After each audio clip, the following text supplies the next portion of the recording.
नमस्कार, स्वागत है आपका चुनाव आज तक पर। मैं हूं आपके साथ प्रियंका दुबे। लोकसभा चुनाव के बाद अब बारी सरकार गठन की है। कल यानी 9 जून को प्रधानमंत्री नरेंद्र मोदी तीसरी बार देश की कमान संभालेंगे। कुल 293 लोकसभा सीटों के साथ एनडीए की सरकार बन रही है। वहीं इंडिया गठबंधन के खाते में 234 सीटें आई हैं।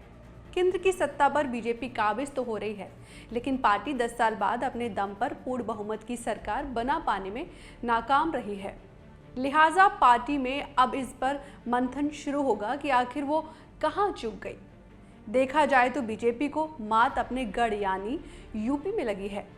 यूपी में 80 लोकसभा सीटें जीतने का ख्वाब देखने वाली बीजेपी के खाते में महज 33 सीटें आई हैं, जबकि 37 लोकसभा सीटें जीतकर समाजवादी पार्टी यूपी की सबसे बड़ी पार्टी बनी है। पिछली बार यानी 2019 के लोकसभा चुनाव में यूपी में 10 लोकसभा सीटें जीतने वाली बहुजन समाजवादी पार्टी इस बार बुरी तरह फेल हो गई है।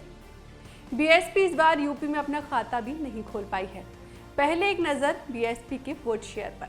बीएसपी को साल 2004 में 24.7% वोट मिले और पार्टी ने 19 लोकसभा सीटें जीती।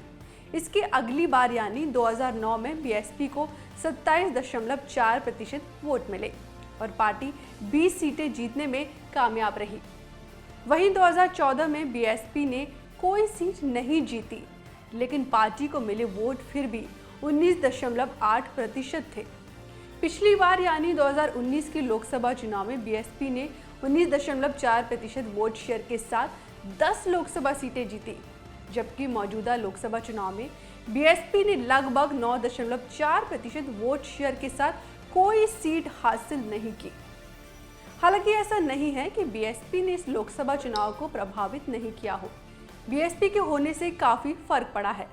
नतीजों के बाद आइए समझते हैं कि बीएसपी को 80 सीटों पर जो वोट मिले वो वोट बीजेपी को ट्रांसफर होते तो क्या हालात बनते। दरअसल नतीजों के बारीकी से विश्लेषण पर पता चलता है कि इस चुनाव में 28 लोकसभा सीटें ऐसी हैं जहां समाजवादी पार्टी उम्मीदवारों ने बीजेपी को हराया, लेकिन उनकी जीत का अंतर बीएसपी उम्मीदवारों को मिले वोट से कम था।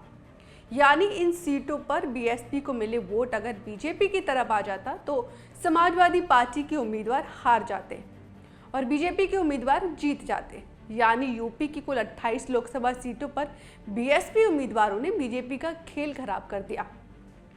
यानी मौजूदा लोकसभा चुनाव में मायावती की अगुवाई में बीएसपी ने एक भी सीट नहीं जीती, लेकिन पार्टी को मिले 9.4% वोट शेयर ने बीजेपी का खेल खराब कर दिया।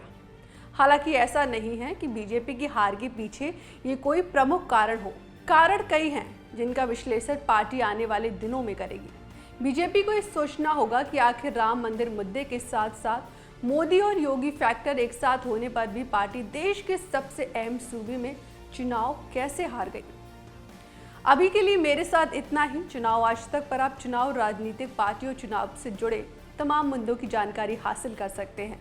ये वीडियो पसंद आया तो लाइक करें, साथ ही हमारा चैनल सब्सक्राइब करना ना भूलें। नमस्कार।